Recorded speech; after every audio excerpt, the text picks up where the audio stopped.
सबसे बड़ा भगवान कौन है?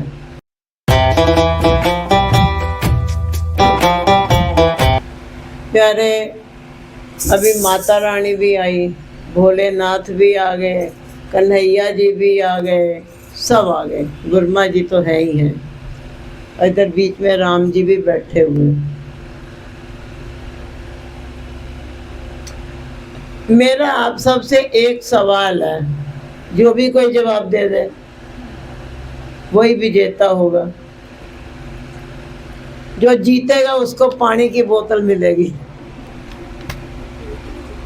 गर्मी में ये सबसे बड़ा अमृत है, हंसो नहीं।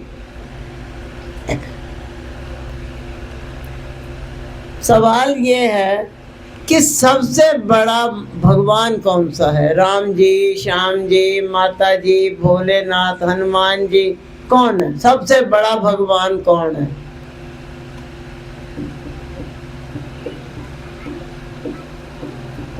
मेरे मुंह पे लिखा कोनी जो तुम देखने लग गए।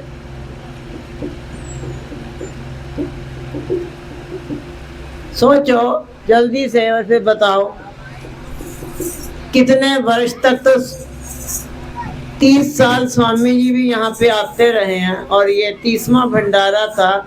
10 साल उनको गए हो गए, चलो 20 साल तक तो वो आते रहे हैं। तो 20 सालों में आप लोग इतनी तो बात बता ही सकते हो कि सबसे बड़ा भगवान कौन है? देखो मैं नहीं हूँ जो मेरी ओर देख रहे हो, आप बताओ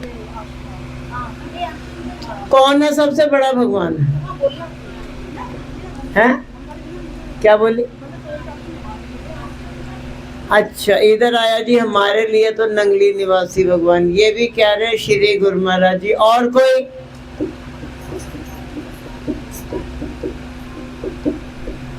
भाई मेरी तसल्ली कोई नहीं हुई ना, और कुछ बोल दो।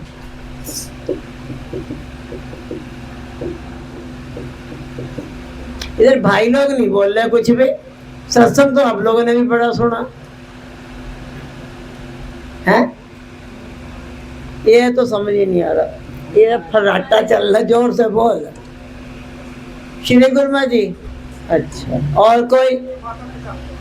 माता पिता। और कोई?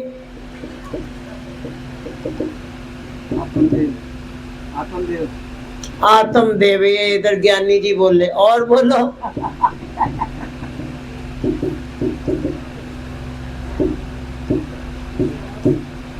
राकेश भाई की बात 80% है, अभी 20% मैंने छोड़ दिया।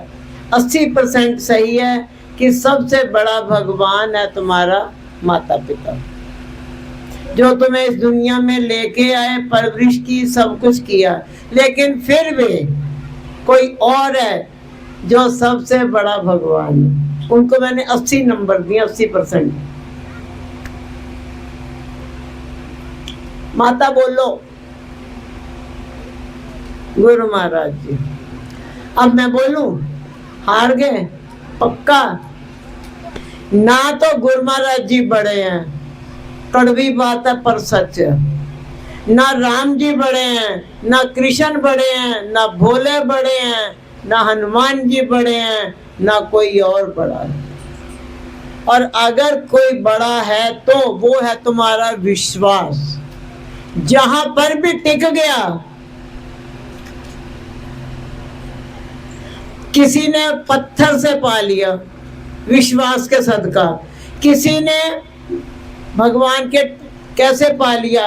और देखा जाए तो प्यारे, अगर मान लो गुरु महाराज जी भी तुम्हारे सामने बैठे हुए हैं और तुम्हारे अंदर आस्था नहीं है, तुम्हारे अंदर विश्वास नहीं है, तो आपको कुछ भी मिलने वाला मेरी समझ में। धन्य की बात याद आ गई, उसके गुरु पंडित त्रिलोचन जी थे। ऐसे ही निकल उधर किसान था वो जाट भाई, और उसने देखा कि ये पंडित जी कुछ घंटी घंटी बजा के पूजा वूजा कर रहे हैं। देखता रहा, बोला ये क्या है? देखने को तो पत्थर ही था ना। बोला ये क्या है? कहते ये हमारे ठाकुर जी हैं। कहता हमें दे दो। त्रिलोचन जी ने कहा तुम्हें कैसे दे दे, तुम्हें कोई पूजा करनी आती है? तुम अपना जाओ जाके हल वल चलाओ, खेतों में पानी दो।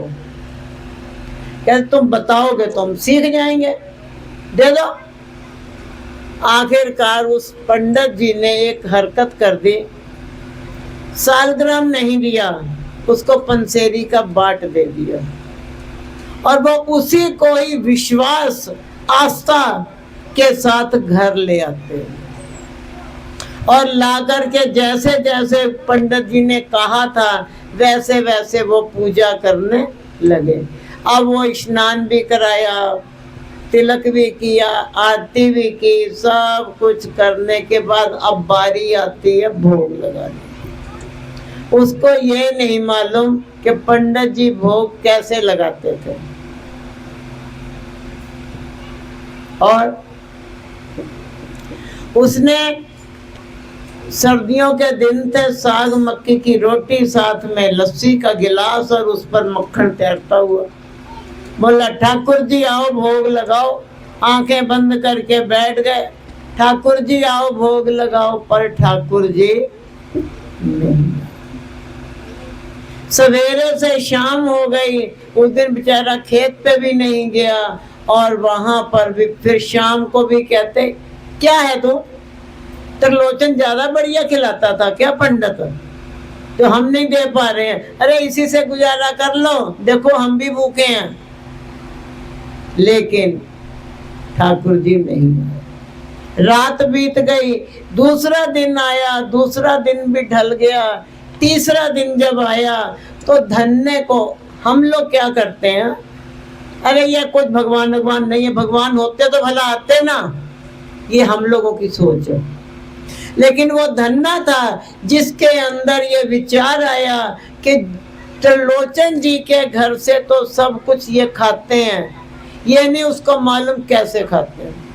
उनके घर से तो सब खाते हैं लेकिन मेरे हाथ से नहीं खा रहे, इसका मतलब मैं पापी हूँ। और अगर मैं पापी हूँ तो मुझे जीने का भी कोई अधिकार नहीं है। वो खेतों में वो फसल काटने वाली दराती सी रखी हुई थी, उठा के उसको कहते जब तुमने आना ही नहीं, तुम मुझसे खुश ही नहीं हो, तो मैंने जी के क्या करना। और उठा करके उसको अपना गर्दन काटने जा रहे थे कि तुरंत उस पंसेरी के बाट से ठाकुर जी प्रकट हो गए। बोल बांके बिहारी प्रकट हो गए और उसका हाथ पकड़ा धन्य का, और हाथ पकड़ के कहते हैं धन्य बड़ी भूख लगी है। कहते तुम्हारा क्या कहूँ मैं, 3 दिन हो गए ना तू खा रहा ना हमें खाने दे रहा था, तुझे बड़ी भूख लगी है, ये रखा खा ले। अब जो ठाकुर जी लग गए साग रोटी खाने, लस्सी वाह वाह वाह वाह बड़ी अच्छी, मक्खन है फिर तो बात ही क्या है। तब अब वो कहने लगे कि मैं भी हूँ, मैंने भी नहीं खाया 3 दिन से भाई कुछ। अब दोनों ने मिलके खाना खाया। खाना खाने के बाद ठाकुर जी धन्य से कहते हैं कि मैं जाऊं। कहते जाऊं कहाँ, फ्री में रोटी ना मिलती, मेहनत करनी पड़ती है, खेतों में चल के हल चलाने हैं, काम पड़ा बहुत सा, 3 दिन से कुछ नहीं हो, खेतों में पानी भी देना था, चलो। वो ठाकुर जी जिसकी तुम पूजा कर कर के रह गए और जिनके लिए तुम दुनिया भर के आडंबर करते हो, वो ठाकुर जी धन्य की खेतों में हल चला रहे हैं, पानी लगा रहे हैं। किसके सदका? मात्र विश्वास। हम लोगों का विश्वास ही डामाडोल हो जाता है। पता चला कि जो कुछ काम था, हम गए थे माता रानी के पास तो वो काम नहीं हो पाया, कोई मन्नत मानी थी पूरी नहीं हुई। माता तो हटाओ, अब चलते हैं भोलेनाथ के पास। अब भोलेनाथ के पास भी बात नहीं बनी तो चलते हैं राम जी के पास।